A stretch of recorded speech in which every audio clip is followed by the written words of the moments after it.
Tumeweza kuona namna ambavyo Tanasha Donna alivyoweza kumuishi mama yake mkwe Mama Dangote siku yake ya kuzaliwa, na tumeweza kuona namna ambavyo alivyoweza kumtumia zawadi za hapa na pale. Lakini yote ya yote tumeweza kuona Tanasha Donna na yeye leo ilikuwa siku yake ya muhimu sana katika maisha yake, na kitu ambacho alichoweza kukisema ni kwamba kiukweli nina mengi ya kuweza kuyazungumza katika maisha yangu, kwa sababu nimepitia changamoto nyingi sana katika familia ya bwana mkubwa Diamond Platnumz.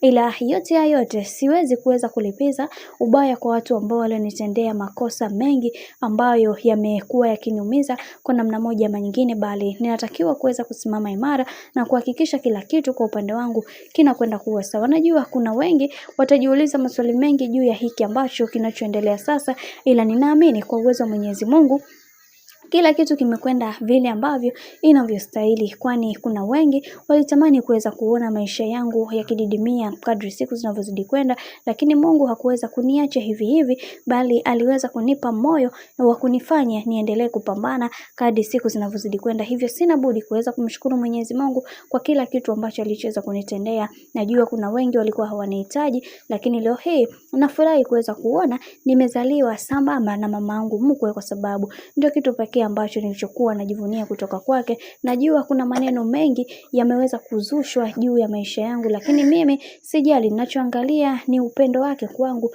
kwani unatosha. Kisha nionyeshea upendo ulio imara na ulio bora kwenye maisha yangu, basi kwa upande wangu niseme inatosha. Sasa kwa hiki ambacho kinachoendelea hapa, tumeweza kuona namna ambavyo maisha ya bibi Zuchu yameweza kubadilika kwa kasi ya hali ya juu ya hiki ambacho kilichoweza kutokea. Ingekuwa ni kipindi cha zamani, basi bibi Zuchu angeshaweza kuwasha moto, lakini ameweza kupuuza. Sijajua ni kwa vile yupo kwenye uzazi au la, mimi na wewe hatufahamu bwana. Mambo ndivyo ambavyo yalivyo, wacha tuone mwisho haya yote itakuwa ni vipi.